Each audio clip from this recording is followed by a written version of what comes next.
Okay, so the question is 14.317 plus 2.16. So first of all, I like to add up the decimal places, kind of like we learned a long time ago, and maybe it never even made sense why until now.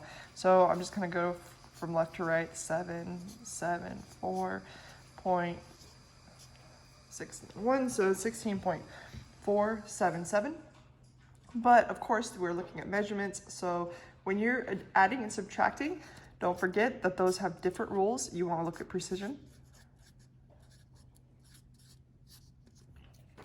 And so as we go from left to right, this first number goes, we have the tens place, the ones place, the tenths place, the hundredths place, and the thousandths place. And this one has the ones, the tens, and the hundredths. The one that's the least precise is the hundredths. Thousands is like way more detailed, right, than hundreds. So the least precise is the hundreds, and that's why our answer is going to end up going to the hundredths place here. So our answer is 16.47 almost, but this is 7, so we're going to round up. So it becomes 16.48. If we put this number in scientific notation, that would be 1.648 times 10 to the 1. So again, either answer would be correct. Just don't forget the scientific notation is just another way of representing the same number. All right, so another question I had along those same lines is this next one here.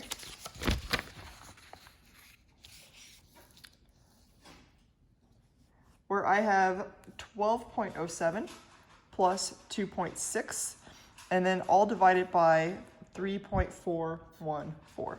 So if I take 12.07 plus 2.6, I get 14.67. And when I divide it by the next number, I would get, or it's 3.414 here, and I want to figure it out. But each step of the way, I want to pay attention to what I did. So the first thing I did, I added 12.07 plus 2.6. Well, which one's the least precise of those two? The one that goes to the hundredths place or the one that goes to the tenths place?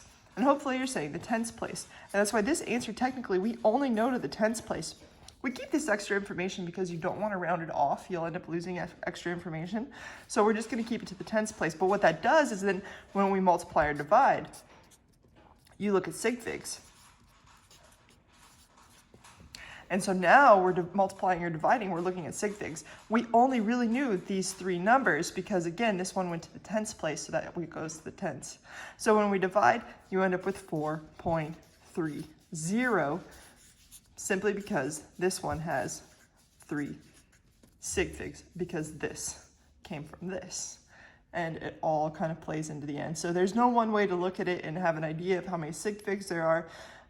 So make sure you do it each step of the way and figure it out depending on if you're doing addition, subtraction, or multiplication and division.